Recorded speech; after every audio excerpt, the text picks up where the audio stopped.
Everybody listen to We're Not Wizards, because we are the best, and we're not wizards, no matter what anybody says. Goodbye.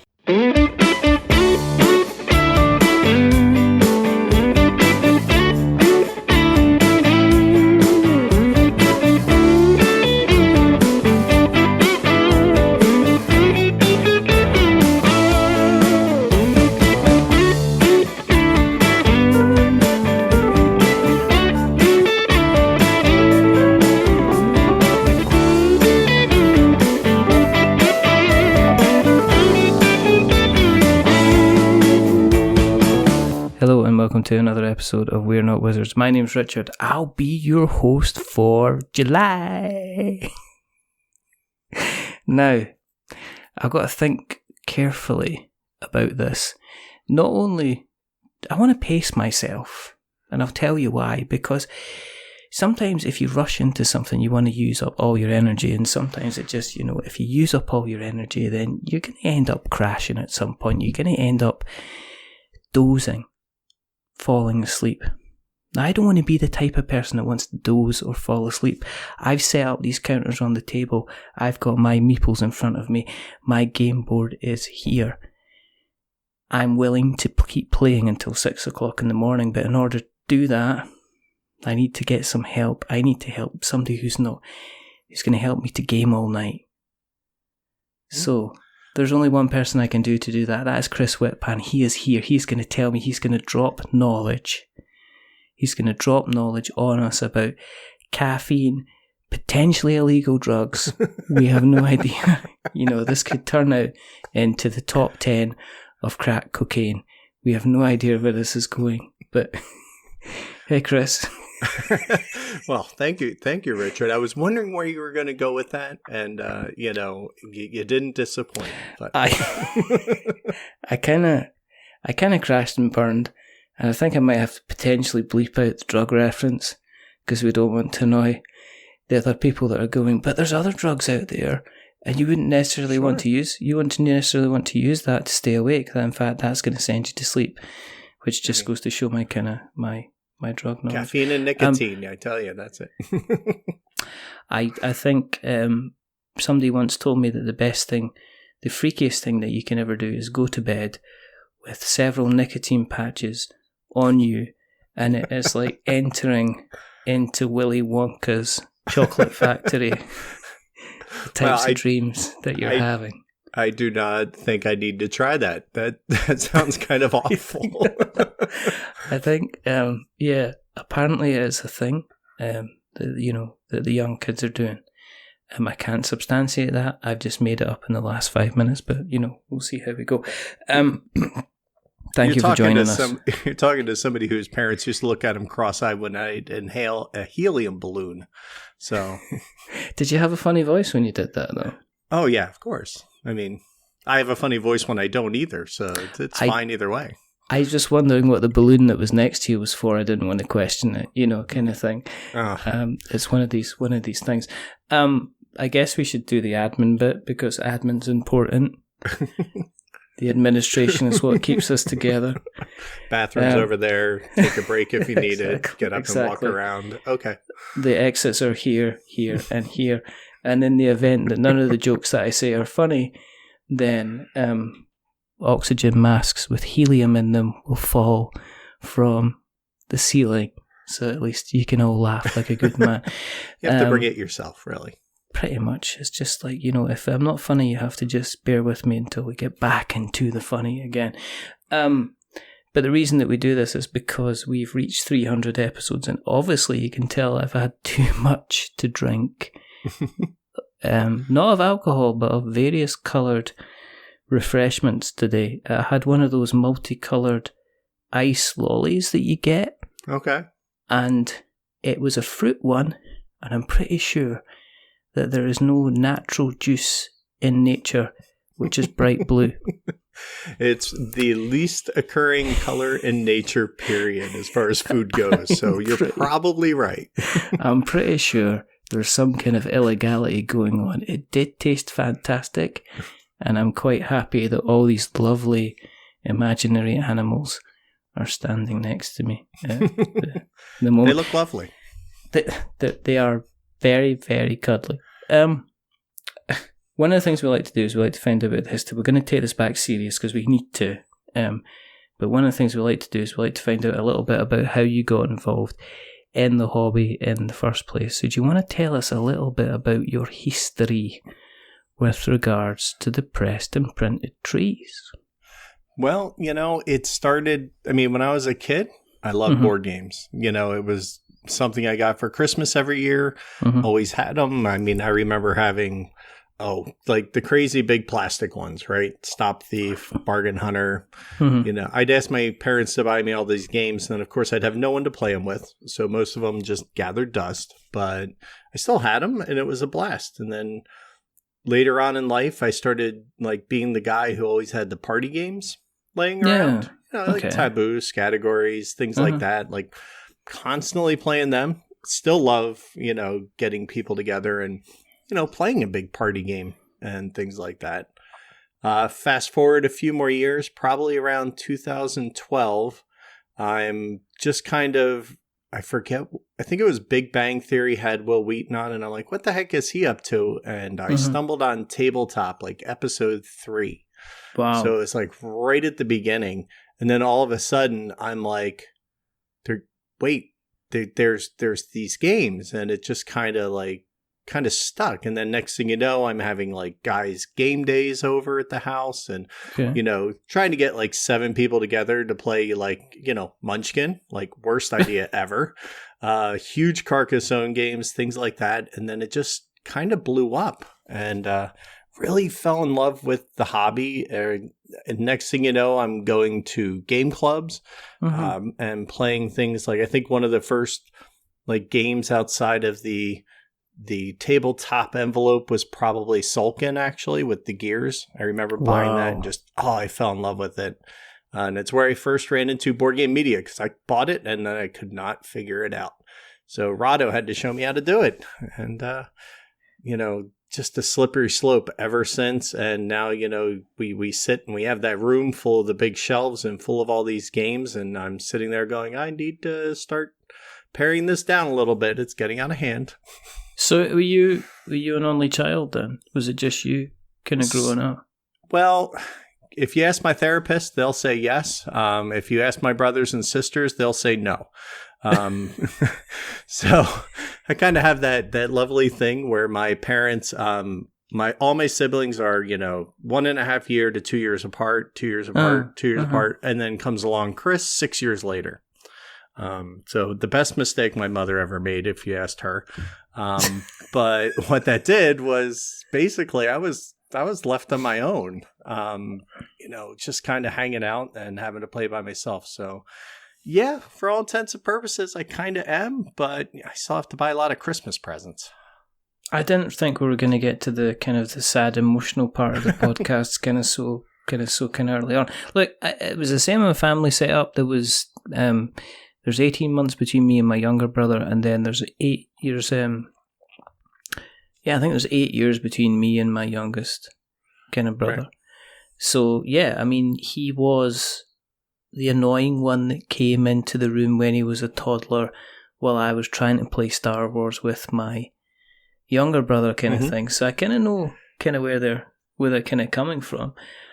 Did you go to college then? Did you follow the kind of the normal kind of natural kind of college, get a job, do something completely different from what you went to college for? So no, not at all. Actually, I ended up, my parents wanted me to go to college and I couldn't figure it out. Like I went to college prep and I'm like, I just don't want to go to college if I have no idea what I want to do. So I did I'm going to take some time off. And I kind of ended up finding that I like to cook a lot. So, all right. So I ended up going to culinary schools a couple of years later and graduated that and pretty much have used my degree consistently for my entire adult life, aside from a little time I spent doing some graphic design work and things. But for the most part, yeah, it's been all that. And I'm now a corporate chef. So kind of, I'm one of those rare cases. I use what I went to school for. So are you are you the guy, are you still getting your hands, I guess I was going to say your hands dirty, but obviously you have to make sure that your hands are clean because hygiene in a culinary kind of environment is important. But do you still get the chance to to cook? Did you go in were you going in at quite a high kind of what you would say artistically kind of cordon bleu level? Or are you the type of guy that says, we got to feed 400 people here in the next 3 hours, we need to put kind of something together? Yeah, it's funny. I'm kind of right smack in the middle. If you would have asked me early on, I would have said I was going high end, which is what I spent most of the 90s doing, was like high end culinary French and French provincial food and stuff like that. And then I kind of took a break and started just running the restaurant. So I've run a bunch of restaurants, bars, pubs, whatever. And then I just kind of stumbled into this current gig that I have where I actually am developing menu items. I'm training, so I'm helping open new restaurants, and I'm also getting to do video and training material work. So it's kind of combining everything I love. It's very, very interesting that way. Do you have like a favorite food that you cook then? I mean, are you do you like your Italian stuff? Or your French kind of fusion nonsense and everything like that? Is there a particular thing where you say, if I can cook anything, given me any ingredients, you'd sit down and say, I want to cook this because I enjoy the process of actually kind of making it? I would have to say probably like French country or Northern Italian, because they actually are very close, right? I mean, the borders are very close, and their food styles are very earthy and big. And, I love the, rosemary and the lavender. So I think there's a lot of cool stuff in there to play with, and simple food. Like, I don't like to go crazy. I just like a good, simple food, seasoned well and cooked right. Let the food come out. That's always been my theory.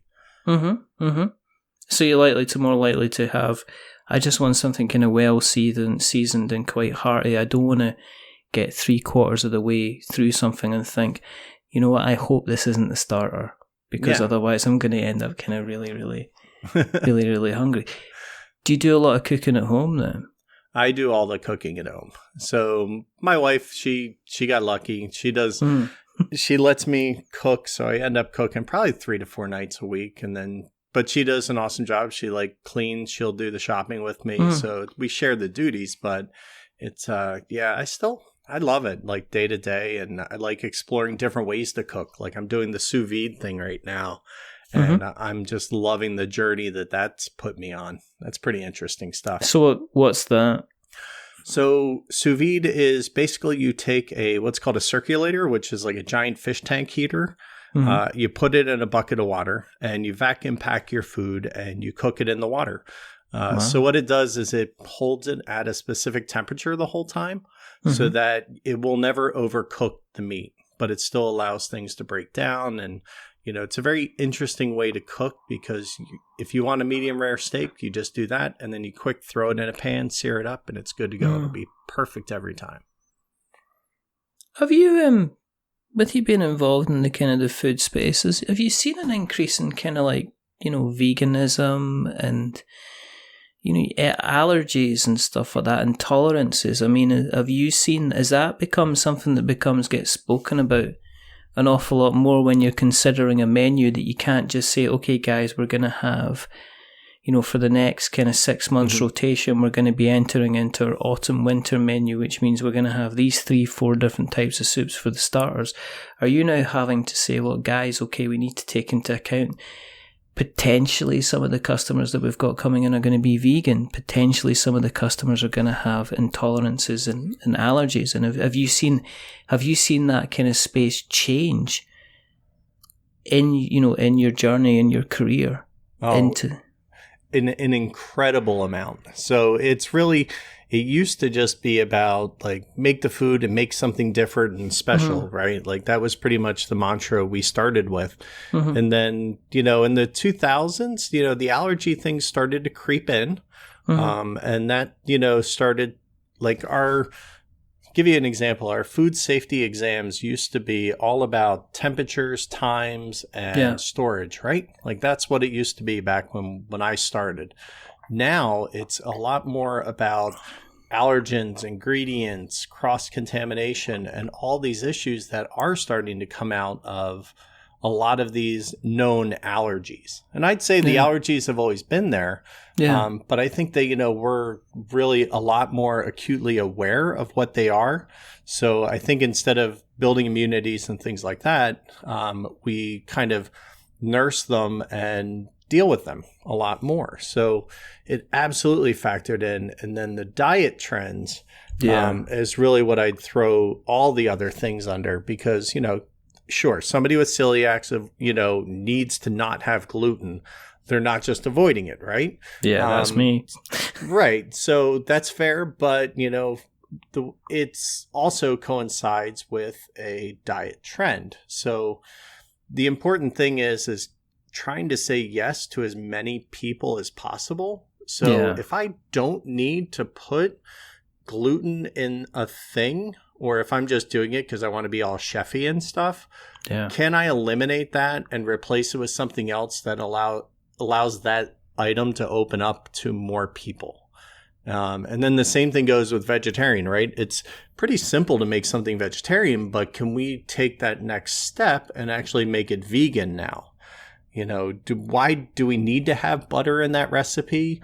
Yeah. Or do we need to have honey? No, I could probably do without it and find a reasonable substitute. And then now it's vegan. So, it really, the check boxes you go through when you start to add menu items to a national chain is pretty incredible. And it's pretty crazy. It's an interesting paradigm to work in. Yeah. Is almost like a kind of a resource management type, worker placement type, kind of deck building type game. It certainly is. I don't know if I can make a fun game out of it. As somebody who likes spreadsheet games, I don't love spending my day in a spreadsheet because, well, frankly, they're more checklists than they are spreadsheets. There's very... you do some math when you write a recipe for cost, but other than that, they end up being checklists. So I don't enjoy that part. I enjoy crossing things off, but no. Would you, when you get close to kind of retirement, because obviously you're a young man and there's years ahead of you. Thank you.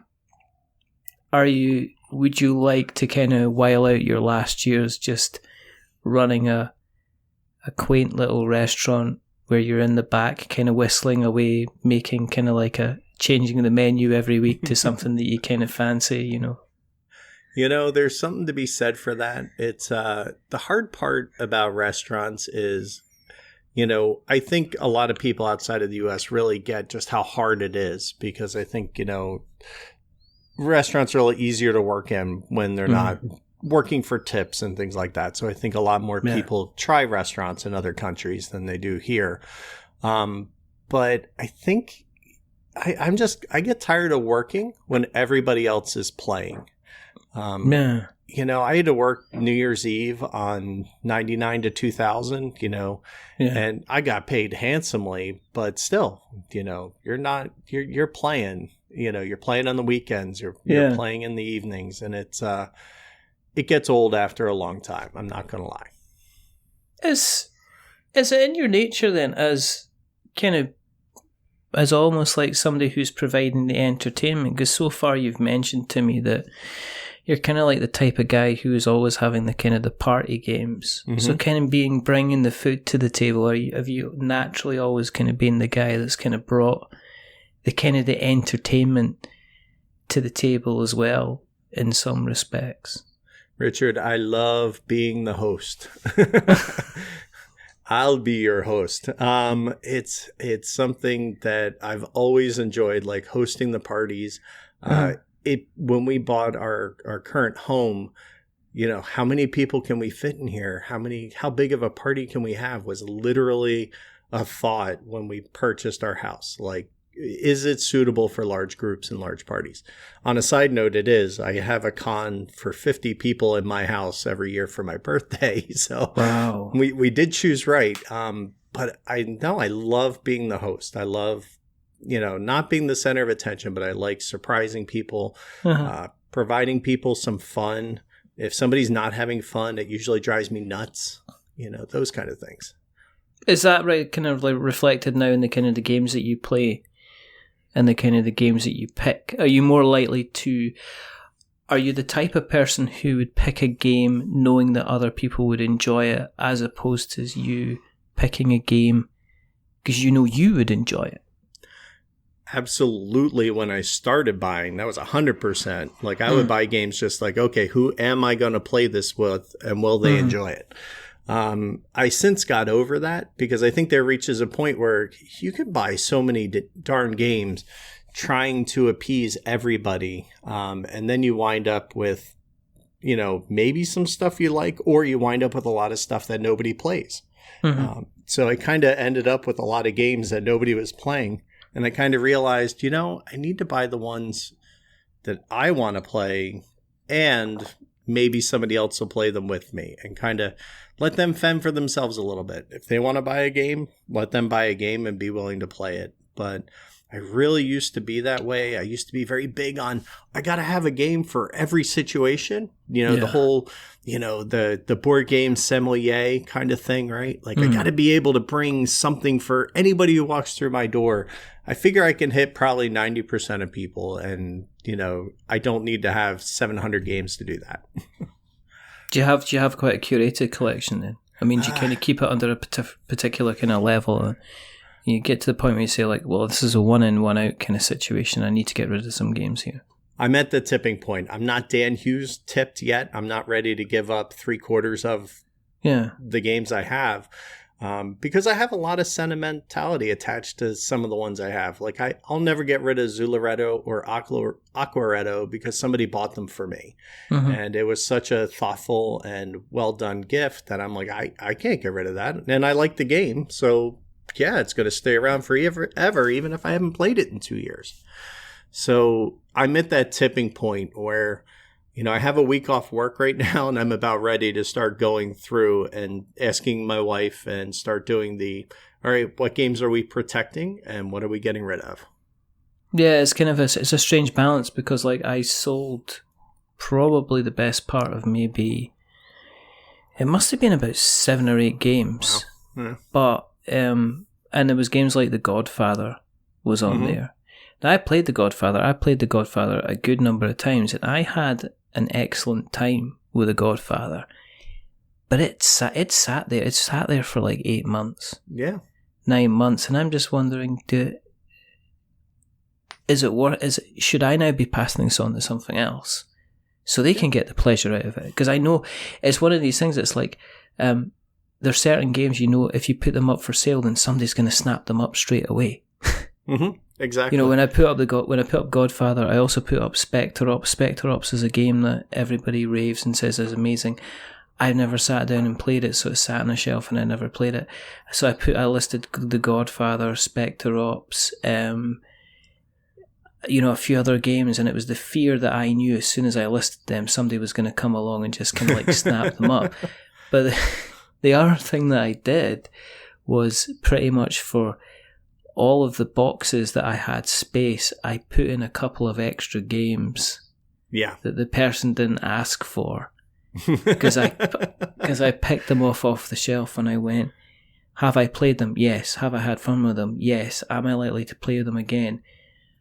Maybe no, not unless I really, really kind of love them. So I just stuck them in the box. There was a couple of people that, they opened up their purchases from me, and they had a couple of kind of extra games that I had reached my terms of enjoyment. And I see it quite a lot. I mean, Dan talks about obviously culling his collection. He really culled his collection. He got it down to 0.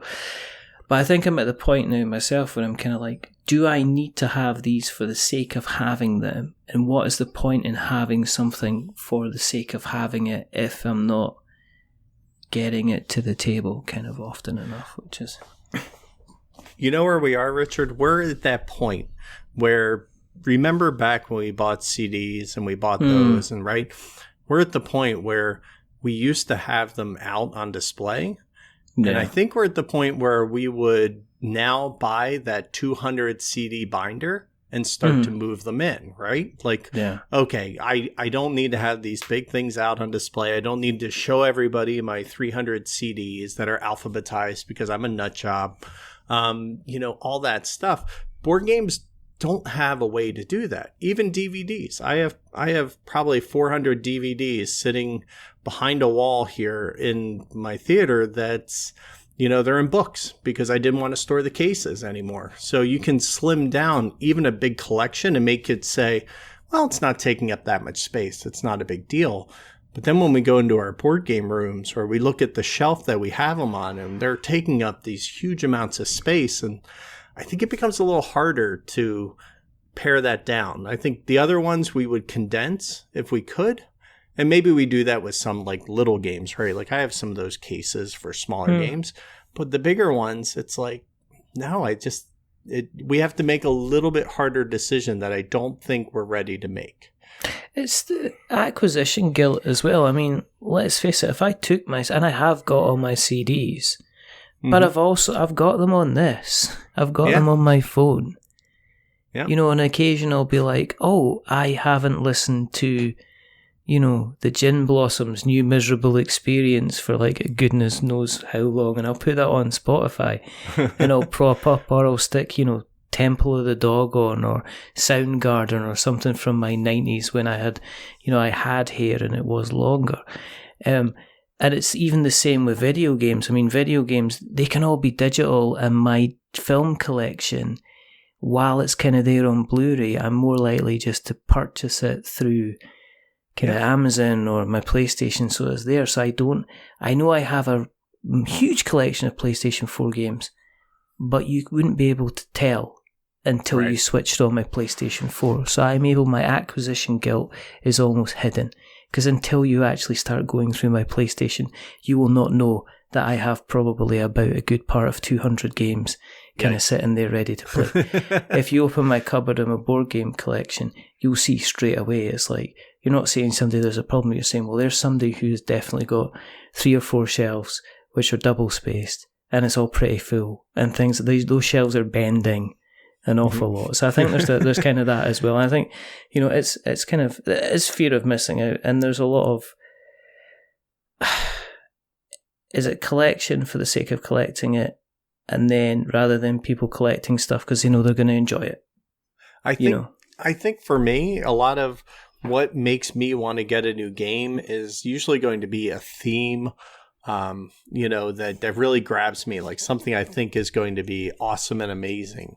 Or is it something that does something completely new and exciting? And I'm like, well, I love what I got to feel the first time I played, Sulkin. So, any game that can kind of take that and work on it and advance it is going to instantly grab my interest. Anybody who uses that time resource in a very cool way. So I think it's not so much FOMO. I think that's playing a small part, and I think that's more of a Kickstarter thing, right? Like, if I don't get all the extra bits, my game's not going to be as good as everybody else's. But I think it's, I want that same new game smell over and over, and I want that feeling of discovery over and over again for me. Now, some people love to deep dive a game, and that's a completely different kind of love. But for me, and being in the purchasing forefront, it's more about chasing the next great feel that, you get from a new game. Yeah, I know there's guys in my group who are just like, can we just not play the same game 3 or 4 weeks in a row? Right. Just so we can understand it. It's kind of like board games in some ways are more difficult or more terrible than video games, because at least in a video game you'll sit down, you'll pile 25 hours into it. I know people who, time and apples being apples, have sunk 4 hours into a board game. And they're done. And that's it. And it's maybe another 6 months and they say, well, actually it was okay, but I'm not going to play it again, so I might as well kind of get rid of it. Is there anything you've got to the table yourself that is kind of, you've been really kind of enjoying of late?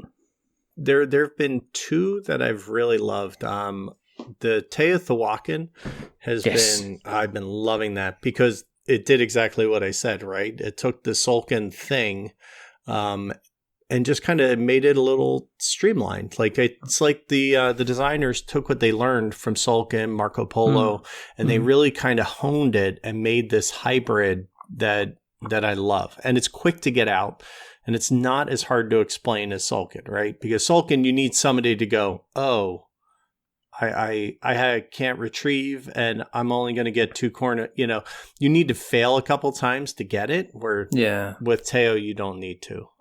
That's been huge. Great Western Trail still comes out constantly. I really like that game. You know, it's not new, it's not super exciting, but man, I love the hand management and playing the different strategies, and that comes out a lot. And then I think I'd round it off with the newest one, which would be Gentes. I like where that makes my headspace go, and trying to second guess people and figure out what they're going to do, because I might be able to do it cheaper if they do it, but it's going to cost me, you know. I like games that have multiple paths to optimization, but good setup randomness. Like I need that to kind of shake up the gameplay and get it out a few more times to keep trying it. Yeah, it's different strategies and things like that as well. I want, you know, otherwise it's like there's no point in kind of going back. Gentes is Tasty Minstrel, isn't it? Because is that the kind of I think it's the reprint. Yeah, it's a Spielworks. Made it, and then Tasty Minstrel. I went in deluxeified on it, and wow. I don't do it every time. I bought like Orleans. I literally had shipped over because I couldn't wait for it because I loved it. But this one I definitely I had to, because I saw Rada's run through of it, and I'm like, oh, it pushes all the buttons I like, so I need to. I'll spend a few extra bucks and get the pretty one. Hey, worst case, if you don't like it, you'll double your money, because people are nuts that way. So, yeah, it's kind of strange if you get the right game in the right time and people are still willing to pay extra over and above just to get hold of it. But that's the wonder about the board game stuff, is that it's like I have listed the same game on probably 3 or 4 separate occasions for sale. And then on the 4th time, the person has almost bitten my hand off to say, please, you know, they've sent a message saying, I'm going to send you a message about this. And they've sent a message and go, please, I'm going to pay you first thing tomorrow. Please make sure that nobody else kind of buys this game. And you're just like, man, it's like, why do you want? Okay. And it's like, that's fine. You can have it, because I've tried to sell this like 4 times now and nobody was interested in it. But if you want it, it's kind of all kind of yours. Yeah. What made you decide to set up the channel? I mean, was it something to do with work? Did you say, well, I've got the equipment now anyway, so, you know, shall we just go on the camera and see what we can kind of do and muck about with it, kind of thing?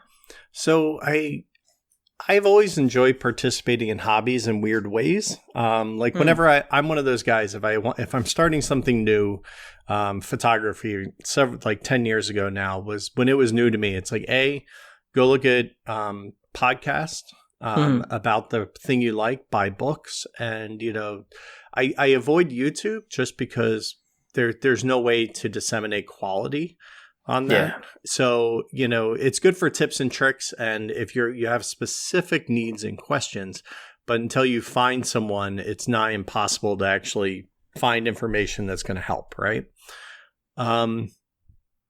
So with that, I kind of thought I wanted to do something in the board game space pretty much from the beginning.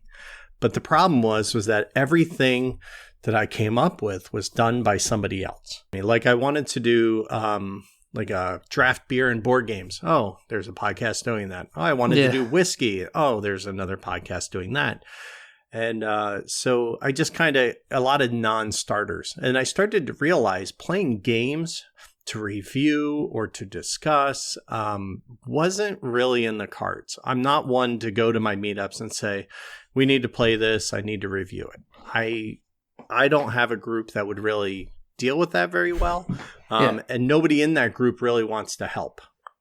So they don't want to participate in, right. Like they're like, they don't even care that I have like a show or do anything. Like they really don't. They're like, oh, that's nice, but it's they don't have any caring on that front. So, after a time, I went to a Gen Con and I ran into Gary Pope, and he seemed like a nice enough guy. We got along. We talked a lot about cameras and film. Yeah. And then the next year, or later that year, at the first PAX U, we ran into each other again. And we were chatting a little bit. And again, we got along, and I'm like, hey, here's somebody else in the board game industry who can make stuff happen. And he already has a channel, so he has knowledge I need, right? Like Joe just going out and doing this can't do anything. Yeah. And next thing you know, in December, I kind of had an idea to do a late night talk show, but centered around board games. And I'm like, well, what if we did it? And we kind of did it. Initially, the idea was to be very Space Ghost and irreverent and things like that. A little Saturday Night Live thrown in. But likability of Jimmy Fallon was kind of the original concept. With maybe some skits and things. Who knew? Like, we had no idea. And, later on, and I think it was February, we started actually recording. We spent about 3 months building the program, the sets, the technology, getting our format, figuring it all out. Spent a lot of time on the back end. And then next thing you know, we launched the show. And we're going to ask people to be on. And I met a few people through the business at, the conventions and stuff. And they came on the show, and it started running. And it ended up being an interview show, but in this late night format, which nobody else had done. It's its own voice. It's very unique. And I absolutely love doing it. Like, I still get butterflies every time I have a big guest on, and it's a blast. I mean, interviewing is a lot more fun, I think, than just sitting there talking about a game I just played, right?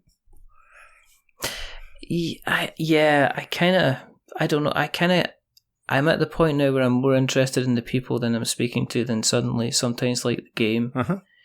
Because there's so many games out there, I find I embarrass myself by the actual lack of gaming that I do. And I'm always amazed about these number of people that kind of continually go out and say, we played this game this weekend, this game, and this game, and this game, and this game. And I'm sitting there going, okay, that's cool. But then, I'm just nosy. I generally just have a conversation. I mean, how much do you script stuff? And how much do you not script stuff? And how much do you script stuff to make it not sound scripted? So I don't script it at all. There is zero scripting involved in the show. And it might be part of the reason Gary ended up leaving, because he left around episode 12. And I had to go source another sidekick, which I found somebody who was local, who plays the role of Bartender Dan, who kind of works with our theme. I was looking for like the sidekick and, musical guy or whatever. And he came up, and he ended up being a great fit for the show. But in the end, I tried to do research on the person, and I might have a few notes on a card that I'm using in the show, but usually they are bullet points. They are like, talk about this, ask about that. This came up during research. Like, if there's 5 bullet points on there, I'm probably exaggerating, because I think the best thing I can do is just have knowledge and kind of go in it, because I'm not here. Look, Ben Maddox is a lovely guy, but he's doing the definitive end of life, this goes in your time capsule kind of interview. Yeah. That's really not what I'm shooting for. I'm shooting for a very casual, want to get to know you outside of all of your work and how that impacts your life in a more casual kind of view, right? Like, if you want to pimp your movie, great, we'll talk about it. Yeah. But ultimately, it's really just about the person and, their stuff, not their every motivation they've ever had, and very deep and loquacious as, Ben is. He's amazing, and I could never hope to do that. But I'm not trying to. I'm just kind of trying to be an ambassador, right? Yeah, I think when people listen to the show, I want them to listen to the show which was your show. So when people listen back to this, I want them thinking, well, that was the Chris Whitpan We're Not Wizards chat. Right. I don't want it to be, this is me interviewing somebody else. I think that the style and the substance and the direction that we go in the show entirely depends on the guest, which is why I try and play it quite loose. If somebody wants to be quite serious and get into kind of like an ethical debate about, chimpanzees and, things like that, then that's fine. If somebody just wants to spend kind of like 10 minutes talking absolute nonsense and just having a general laugh, then that's completely fine as well. Which is, I don't know how that comes across, if there's a consistency or if there's a non-consistency, because I kind of know there's bigger and better people than me, and I used to get really kind of het up about what people thought, and now I'm thinking, well, you're not playing to a live audience, you're playing to people that are downloading it, and out of those people that are downloading it, you don't actually know how many people are staying till the end, right, or how many people are checking out and stuff like that. So I kind of, it's not that I don't care, I totally care. But also I'm at the point where it's not a huge, massive, important thing, I guess. I think you've done it enough, right? Because you reach a point where they're going to trust that we are taking the point of the every person interviewing these people from the industry, right? We're Joe and Mary sitting on a couch, want to know about, Rob Davio. Well, I'm going to ask him questions that they want to know. I'm not going to ask him hard-hitting questions about, life and morality of, why on earth did you bring us legacy games? That's not it, right? And I think people know that. And they know that the show doesn't take itself seriously, because I don't take myself seriously. I'm willing to laugh at myself. The running joke is how many games I lose that I play with guests. It's horrible. I'm absolutely dreadful at games. I just get to show it on national YouTube every other week. But, that's just it. I hope that my voice represents what, 12-year ago me would have wanted to know just as well as me right now. And I think you kind of do a very similar thing, but your net is way bigger because you deal with, a lot more fresh new people. So it's hard to research somebody who's just launching a Kickstarter for the first time or is just kind of breaking in to the business and haven't really established their voices yet. So I find that to be more challenging because you don't have a lot of material to go on either. Yeah, it's kind of strange because I think that's why I try and focus on the individual. Because everybody has a story. If they've developed a game, they're not Solomon Grundy. They weren't born on a Monday, developed a game on Tuesday, right? Kind of went on the Kickstarter on Wednesday, started marketing it on Thursday, kind of thing. A lot of these people have their life stories, and the reason I find out about like your backstory and kind of like the cuisine world was because that is in many ways defines you as a person and the type of person that you are, and also, how meticulous you're going to be when you're doing stuff and things like that. And I think that sometimes, and some of the funniest conversations that I've had and some of the most entertaining episodes for me personally aren't necessarily the big names because they've answered all the questions before. Right. It's like watching Samuel Jackson doing the tour around, kind of like, when he's doing the Marvel tour, and he gets asked the same old 5 questions about, what's it like being Nick Fury? What's it like to, being Quentin Tarantino's kind of best friend kind of thing? Right. Would you like to do something else? Go and tell us what it was like being in Pulp Fiction. And sometimes I think it's like, I'd like to, there obviously there's still big names out there I'd love to chat to. Am I actively chasing some people? Kind of, yes. But I'm very lucky. I am very, very lucky. I am the luckiest person in the world. I took asked Jamie Stegmaier to come on the show when we were like about, a tenth of the size of what we are now. Right. And he just said, yeah, and I'll come on. And it was the same with John Gilmore, and they kind of got us there because I was incredibly lucky at the time. So, I don't know. It's all good fun. No, Jamie was on ours as well, episode 9. And it was just like, it's the wonderful approachability of pretty much everybody in the business. Like I think I can count on one hand how many people who've actually said, no, I don't want to do it. And most of it's because of either time or they're shy and don't want to do video, right? Even though they might do video, they might pre-record it, have control, and they don't want to give up that control because they're paranoid, whatever it is.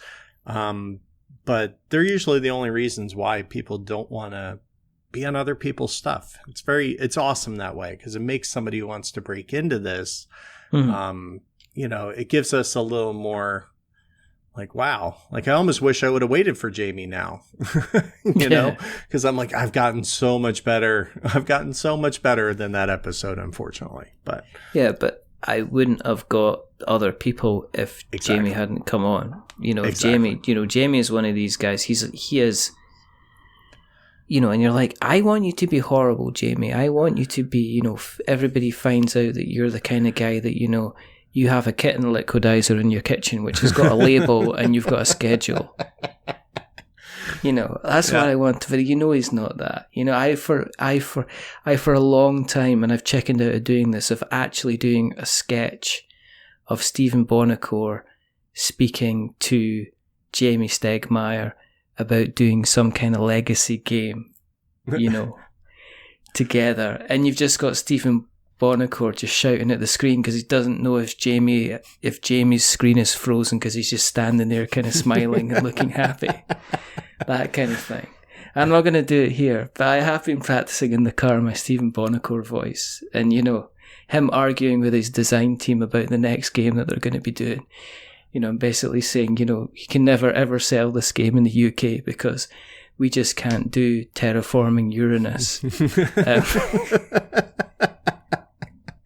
I don't know why, but apparently I have no idea. Barbara, get him on the phone. Anyway, but yeah. So there's all this. But then again, it comes down to time. And are you ever likely to change the format? Do you have to have a certain amount of pig-headedness about saying, I'm going to continue to do what I'm continuing to do, and then let the audience kind of find me? Or do you kind of have doubts and say, this is rubbish, we got to scrap everything and do it and kind of do it again, kind of thing? So, well, there's a couple hidden bombs in there. So I did actually change the format at the beginning of 2019. So it used to be an interview and a game, and we kind of mixed it together and released it as a whole show. And they started to get long, especially once Gary stopped editing and I started editing. It's very hard to edit yourself, I have to say. And you think everything's gold, so you leave it in. And next thing you know, it's like an hour and 40 minutes long. And I'm like, nobody's watching an hour and 40 minutes of this. They absolutely are not. So I did a little grass polling, a little research, and also I was doing a show a week, which I know to you that doesn't sound like a big deal. But, 2 hours of recording, 2.5 part-time, Chris. It's part-time. 4 hours of video editing, like it's a lot. And I ended up saying, you know what? Let's break the show into 2 parts. Let's go with the interview, and then let's break out the games separately, and let's start to try and, I don't want to say seek sponsorship, because that's really not what I'm doing. I'm trying to find a game that plays on air, and then maybe a giveaway, whether it's from a guest or something else to kind of give something back to the viewers. So we kind of broke it up. So now I'm doing half the amount of work, which helps a lot, and it allows me to really kind of focus on quality improvements. But you're right. Do I see this changing? No, I really don't, because I love the longer form interview. One of the people who I really tried to model my interview style on is Chris Hardwick. just very kind of like you, just very conversational, just kind of get into it, not really jump, like, okay, you're here, let's start recording, go. But to try to ease the guest into it, make them comfortable, and then kind of go from there and just kind of see where the conversation goes.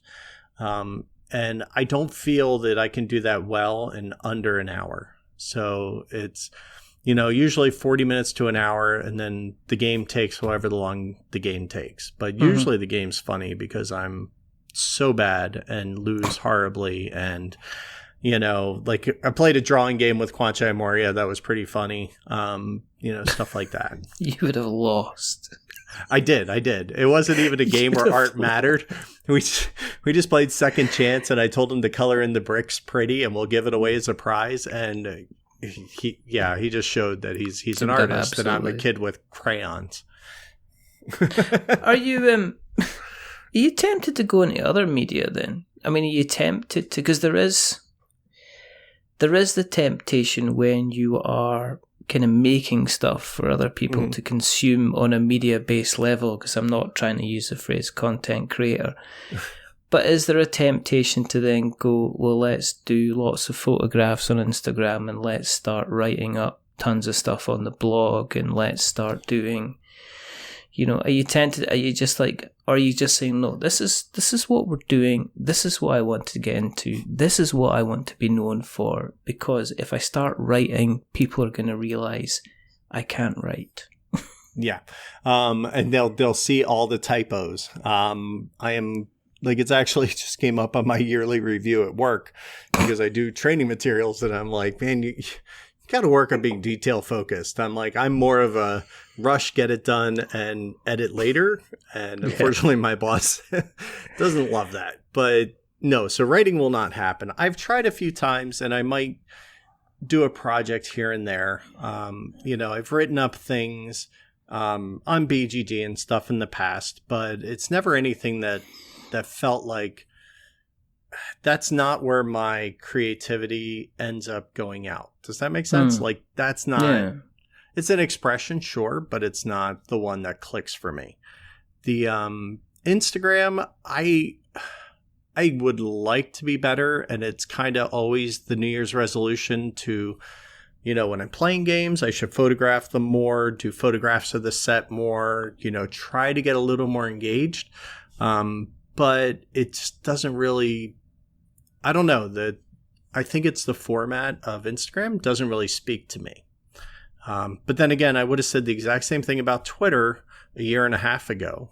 And I absolutely hated it. And now it's the single main way I talk to everyone.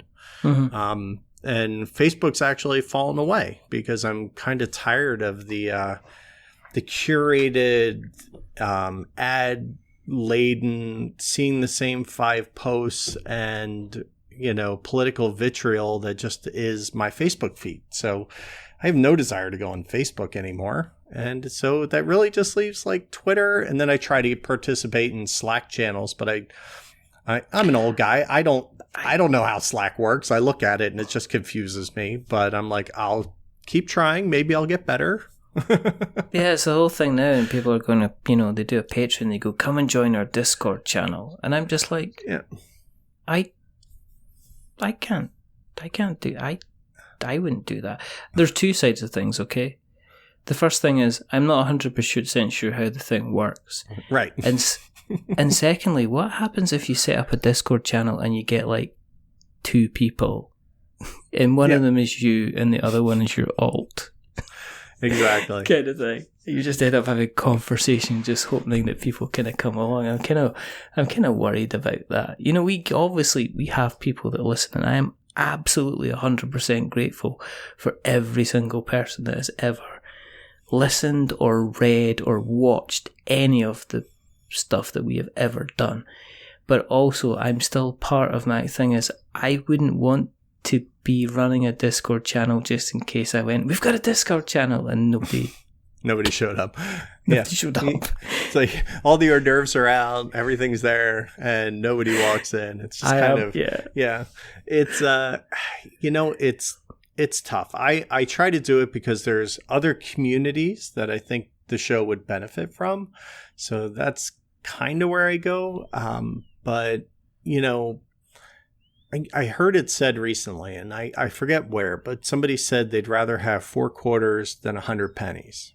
And I kind of really feel that way about the people who watch the show that I currently put out. Like the fans I have, they may not be a lot, but they're very engaged. They're very happy. They're very grateful. I'll get a lot of personal messages from them. So that's when it comes back to, you know, you said earlier about what keeps you going. I think that really what keeps it going is it's still fun for me. I'm still getting to talk to people that I wouldn't get to. I'm still getting to have pretty cool conversations with some pretty awesome people, yourself included. You know, that's where the fun is. It's not it's not in having a 10,000 subscriber base and get a gold YouTube thing on my wall. I mean, that's nice and all, but that's not life goals here. This, you know, I don't want to have to run a Patreon to, you know, say, hey, give me a job. And then in a year, I'm doing every Kickstarter preview video that's ever been made, because that's what you do when you have no money anymore. And I'm like, no, I'm doing this for me. And that's, and I think you kind of feel the same way, right? We're in this to talk about board games with pretty awesome people. Yeah, I have, I get people that listen to the show on the show. You have another one right here. On occasion, I'll get, you know, I had like a guy called Pete Waite who was on the show, you know, and Pete is just a guy, he just listens to the show. And it was like, it took a while, because I've had a few people on the show that are just guys that have listened to the show, because they're just equally as fascinating. Right. I had Henry So, who was on the show, who gave probably the best 25 minutes of advice regarding running a Kickstarter campaign, because he's the guy that backs Kickstarter campaigns. There you go. He was saying about all this kind of fascinating stuff. So it comes down to the kind of the person. Yeah, I still enjoy it. I guess you get to a point where it kind of takes up, you know, does it take up a lot of time? Yes, it can do, but we'll see. I'll probably do one of these things where I just kind of one day wake up and go, right, that's it, we're done. And just do it. And then just roll back and say, great, we had, 3 or 4 excellent years and it's time to go back. And then the thing about walking away from this kind of stuff is I'm not walking away from anything financial, really. Exactly. I can just go back to just playing board games. I can still be involved in the hobby, which is pretty cool, which is always quite smart. And I think that's kind of for the amateurs of us, right? The people who have not quote unquote gone pro.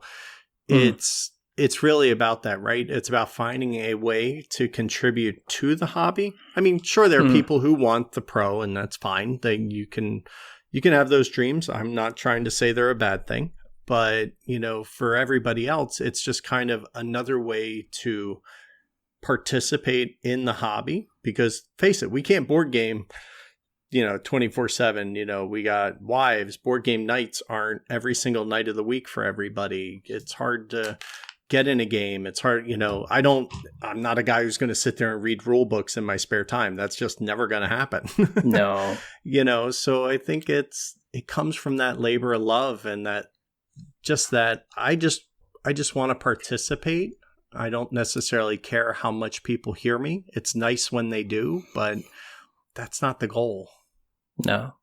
And back to what you're saying about getting the messages of encouragement, and a lot of people making media say this a lot, and it's like, if you like something, go and tell somebody that you like what they're doing. And I would, again, it's like one of these things I'd rather wake, if I'm having a bad day during the day at work, if I'm stressed out to my nines with something that I'm trying to get out the door and stuff like that for work, there is nothing better in the entire world than having somebody send you a message just to say, I really, really enjoy that episode, or I found that really fun, or that was really, really good, or I was having a crap day and you managed to kind of make me laugh, or I've just found you and I'm listening to your back catalogue. I mean, these are all really kind of cool things, which I think, I think it's, I know you can say, well, when you get a new Patreon backer and you get their email and they say, oh, and you're like, oh, that's amazing. But the message thing is just like really, really cool because it's taken somebody stopped their day to send you that message.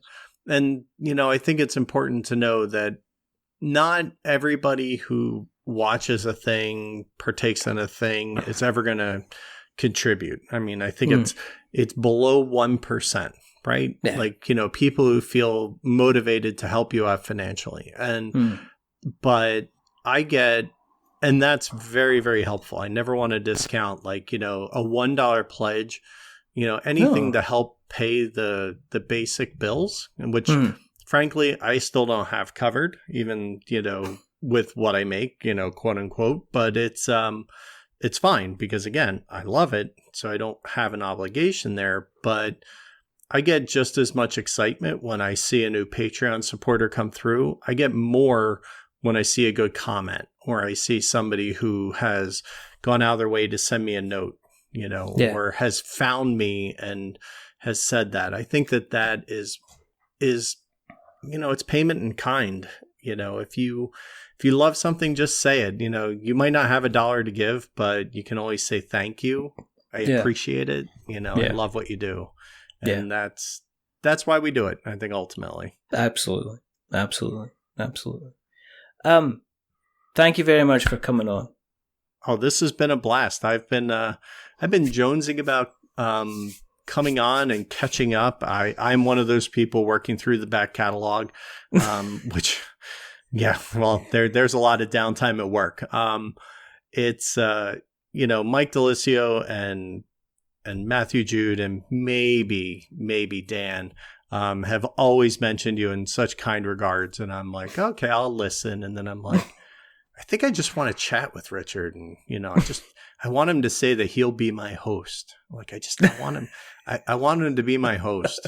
Like you kind of make that happen. So I appreciate it. You're very welcome. Where can we find you on the internet webs? So it's really easy. If you just search for Game All Nite Show, and I spell night, N-I-T-E, you can find me anywhere. YouTube, Instagram, I have a website. Pretty much everything is found with that one handle. It's easy peasy. Easy peasy. What we'll do is we'll make sure we put all of those links in the show notes so that we have got notes to show. If you want to keep an eye on what we're up to, there's a couple of things that you can do. You can find us in all different types of faces and spaces and moon landings and everything like that. I don't know why I'm mentioning the moon landings. Maybe because there's some kind of anniversary going on. There might be. Potentially. I think I hear they're reopening the set at the Area 51 so you can come visit now, right? I think that's why 400,000 people are apparently rushing to go and see it. There you go. Apparently Stanley Kubrick's releasing finally the director's cut. Oh, good. Which has got a big huge rainbow tunnel around the other side of the moon, which they're not showing. And through a prism, right? Neil Armstrong's wearing high heels. Well, it's the only way to bounce. He's a little flamboyant, that guy. He's pretty crazy. He's got the Cardi B twerking cut. Yes, there you go. It's like he's flag dancing around the pole. Oh wait, he's flossing now. He's flossing. He's actually taking the American flag pole and flossing with it. That's what he's doing. Let's just go back live to the studio now, and I do believe that Neil is. At least the helmet's coming off. He's leaving Buzz on the ladder. He's holding up his sign. He's saying this is all a fake. Oh. Don't ruin this for me. No, it's okay. But you can go to Instagram, you can go to Twitter, you can go to Facebook, you can go to our blog, which is we'renotwizards.blogspot.com, where you can check out some of the writing that we do. We've put up some recent little bits on the Cerebria card game, which I believe is coming to Kickstarter soon, and we spoke about Wildlands recently, and Kickstarter we spoke about and funding, and we've got all little kind of me just ranting at a cloud like the old man that I am, which is what we do. You can go on the Twitter, as we said, and you can find us there. You can email us, magic@we'renotwizards.com. I am aware of the irony of the email address. That's why I picked it. But you can find us on all the podcast catchers, all the places with pod and cast. And you know, at the beginning, I thought it was a funny joke, and then people are going, well, what about Stitcher and Spreaker and Player FM? You know, they don't have, and it's like, all right, you're all very, very clever. I think I might have to change it for something else. But you can find us there. If you like us a lot, go into Apple Podcasts and drop us a subscription. If you like us very, very much, tell someone else. And then go to Apple Podcasts and drop us a rating or a review. If you are going to be giving us a rating or a review, don't give us 10 stars because it makes us big-headed. But don't give us no stars because it makes us cry. Or even 1 star. I don't know. I'm lost. Give us something in the middle. 5. Why should they give us 5 stars, Chris? Because we don't want to get big-headed and we don't want to cry, but we're just right. We're just in the middle. We're a little bit average. A little bit average. A little bit. But the person who's not been average is rather wonderful, rather fantastic, Chris Whitpan. Thank you, sir. Thank you. Thank you, sir. There's only 2 more things to do. First thing is to remember that we're many things, but we're not wizards. Are we wizards, Chris? I think in a world I'd like to be, but you know, given a man from the U.S., wizards also have bad connotations. So I'm going to say no. We're not wizards. Never going to be. That's a fantastic and strategically correct answer. And the other thing to do is to say goodbye. So it's a goodbye from rather wonderful, rather fantastic Chris. Say goodbye, Chris. Goodbye, Chris. And it's a goodbye from Ree. Remember, stay safe, roll 6s, make something awful, and, you know, it's late, so you might as well just stay up a bit longer, just a little bit longer, you know, and get the caffeine in you. Yeah. With, like, the Coke. Not exactly. the Coke, the Coca-Cola. You need the extra couple patches, too, when you go to bed. Yeah. Open the window. Right. Well, not if you're on the second floor. That could be a problem. But, you know, put a couple Nicorette patches on and see what happens. You know? That's all we can say. Yeah, but until the next time, my day tripper goodness. Bye.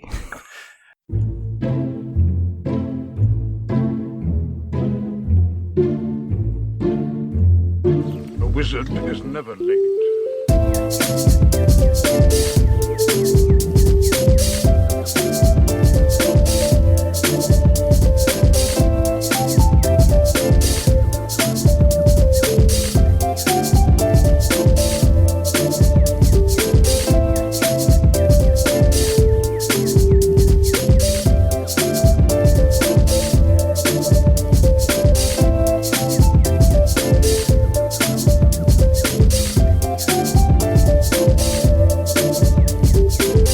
Nor is he early. He arrives precisely when he means to.